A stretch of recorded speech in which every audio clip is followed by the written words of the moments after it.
Dengar dulu omongan saya. Yang lain tidak yang mulia potong. Saya setiap bertanya pasti yang mulia potong. Saya tidak keadilan yang mulia. Yang lain tidak ada yang mulia potong. Setiap saya bertanya pasti yang mulia potong. Saudara bilang menurut saya hukum agama. Saudara bertanya. Tidak ada pertanyaannya. Ada pertanyaannya yang mulia. Ada pertanyaannya. Karena saya belum bertanya. Yang kita sudah putus dulu lebih dulu.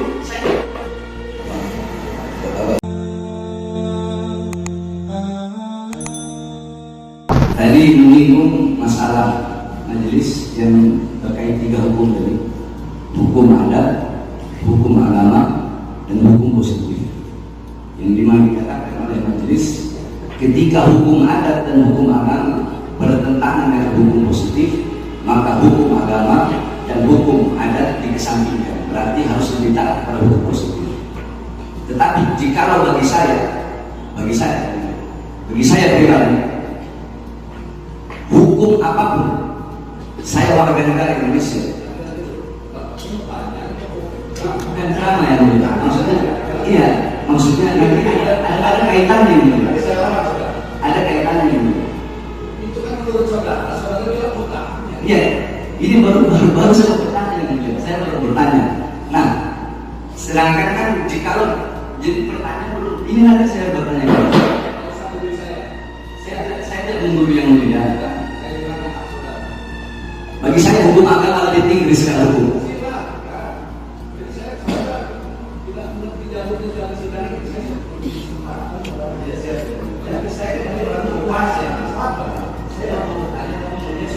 Dengar dulu omongan saya. Yang lain tidak yang mulia potong. Saya setiap bertanya pasti yang mulia potong. Saya tidak keadilan yang mulia. Yang lain tidak ada yang mulia potong. Setiap saya bertanya pasti yang mulia potong. Saudara bilang menurut saya hukum agama. Saudara bertanya. Tidak ada pertanyaannya. Ada pertanyaannya yang mulia. Ada pertanyaannya. Karena saya belum bertanya. Yang kita sudah putus dulu lebih dulu. Terlalu kencang suara saya. Prof, saudara ahli, saya ingin bertanya. Tetapi saya sebelum bertanya ingin berandai sebagaimana yang mulia. Andaikan ada suami istri menikah, tapi itu tetap ada kaitannya dengan pidana. Suami istri menikah secara KUA sah, tetapi cerainya menurut agama. Setelah bercerai, si perempuan itu selesai masa iddah, kemudian dia menikah dengan laki-laki lain, tetapi secara sirih, bukan secara KUA. Nah, berarti di dalam status negara, suaminya yang dulu itu yang sudah pisahkan masih suaminya, dia melaporkan bahwasanya istrinya ini melakukan perzinahan. Itu termasuk hukum pidana bukan? Zina itu pidana. Pidana.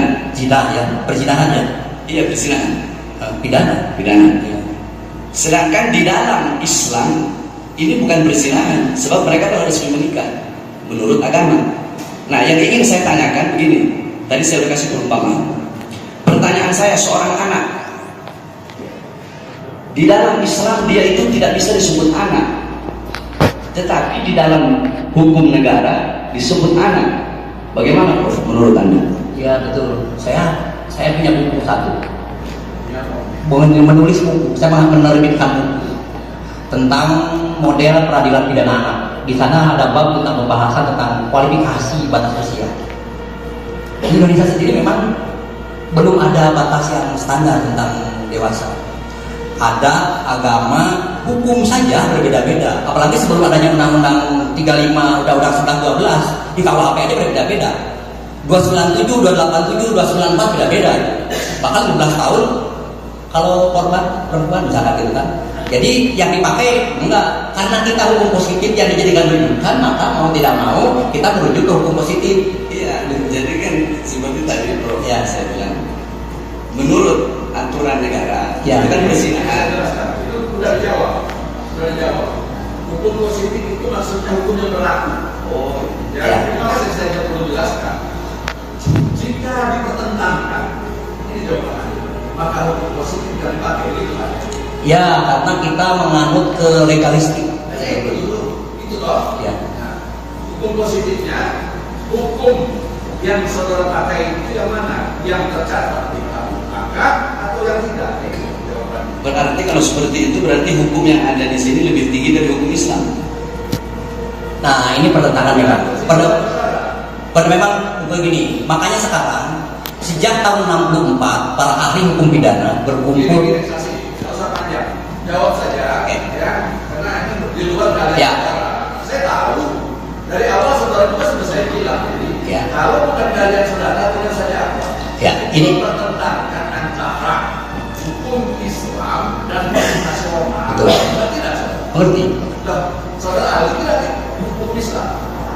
Bukan ahli. Ya sudah. Saya ahli. Tidak usah. Nanti menjadi menjurumuskan. Baik. Ya, jadi jawaban saudara tadi yang bisa saya tangkap, apa saya jelaskan. Jika ada pertentangan ini, itu yang saya tangkap. Oke. Saksi bilang, maka hukum positif yang digunakan, betul gitu. Ya. Nah itu maka saya ambil langsung jawaban ini. Betul, ya. betul. Tapi kalau dipertentangkan, nanti akan kita ajukan lagi saksi yang ahli misalnya, ahli bandingan hukum dan lain sebagainya, gitu. Ya, saya tahu saudara bisa menjawabnya, tapi bukan kalian saudara. Ngerti Pak? Iya. Nah, itu siapa saudara menanggapi pertanyaan pertama ini? Saudara Prof, mohon maaf. Apabila seorang ayah anaknya umur 10 tahun tidak sholat dipukul oleh ayahnya, apakah termasuk tindak pidana?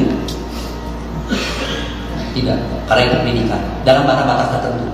Jangankan ada hubungan darah biologis, saya sebagai dosen membentak mahasiswa atau menghukum mahasiswa dalam kewenangan kapasitas saya mungkin dalam batas-batas kewajaran tertentu. Terima kasih. Terus di dalam hadis itu loh, sebab ini tetap ada kaitannya dengan pidana. Baiklah, kaitannya dengan kasus lain, jangan yang lain. Malik di dalam kitab Az-Zahirah, di situ beliau mengatakan, man intasaba ila ali baitin nabi falyudrab dzarban wadi'an, yang artinya kalau ada orang yang mengaku sebagai cucu nabi Imam Malik, berarti kata beliau yudrob, harus dipukul, bukan pukulan biasa, wadi'an, dengan pukulan yang keras. Itu menurut Imam Malik. Bukan hanya dipukul, yushhad, diumumkan bahwasanya dia ini habib palsu, agar menjadi ibroh, pelajaran bagi orang-orang agar tidak mengaku-ngaku sama seperti ini. Bukan hanya dimasyhurkan, fadibhas tawilan, dipenjara dengan penjara yang lama, hatta tadharu taubatuhu, sehingga dia bertaubat kepada Allah SWT. Nah, apabila ada seseorang melakukan sebagaimana dikatakan Imam Malik itu dalam Islam, apakah itu termasuk pidana atau tidak? Terima kasih, Prof. Kalau di dalam KUHP kita, hukum positif pidana kita pemalsuan identitas, yang pidana, ngaku-ngaku, bahkan mungkin bisa kebohongan publik. Ya, tetapi tindakan reaksi atas orang karena merasa dirugikan itu barangkali yang masih kita perlu perdebatkan. Itu yang perlu diperdebatkan. Terkait dengan kalau boleh saya mau tentang perkembangan hukum pidana, pembaharuan hukum pidana, kalau boleh diizinkan saya bisa mengkaitkan juga dengan bagaimana pengaruh hukum pidana Islam terhadap. Walaupun saya terbatas, maaf saja, saya terbatas. Tapi saya mengikuti perkembangan bahwa memang karena selama ini kenapa tadi saya katakan kenapa sejak tahun 64 kita ingin mengubah mereform KUHP, karena sebetulnya baik ideologi, sosiologi dan lain-lain sebetulnya perlu dipertimbangkan untuk Indonesia. Positif kita yang ditanyakan. Ya. Nah, itu jawabannya di sini. Izin dulu ya. Apakah seorang anak di bawah umur, seperti saudara Profesor bilang tadi, 18 tahun ke bawah, telah menikah dan punya anak, alias bapak dari seorang anak, apakah bisa disebut anak? Ya tadi normatif di dalam Undang-Undang 35 2014 termasuk juga di Undang-Undang 11 2012, apalagi dalam kondisi sebagai korban, maka itu dikategorikan anak. Walaupun terlepas itu karena memang di dalam normatifnya sebenarnya siap. Anak atau tidak? secara normatif tidak. Siap. Terakhir. Berarti Prof, intinya pertanyaan saya pertama tadi, berarti intinya hukum positif Itu yang kita pakai. Berarti walaupun di dalam Islam itu sah, positif perzinahan, gitu kan? Intinya kan begitu, berarti. Terima kasih. Dimulai.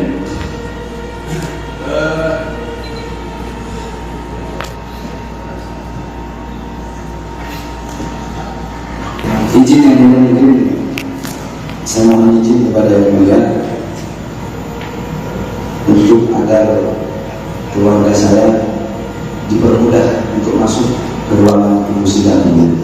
Sebab kemarin sudah 3 kali ini ada beberapa kali setiap adik saya, istri saya, anak saya masuk itu dipersulit kecuali pengacara dengan alasan kalau masuk ya besok aja ke Polda, begitu yang mulia. Paling itu saja permohonan saya pada yang mulia.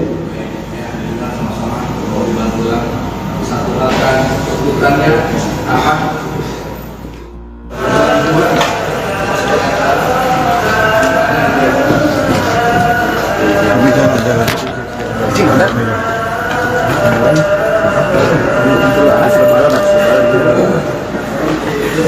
Aduh.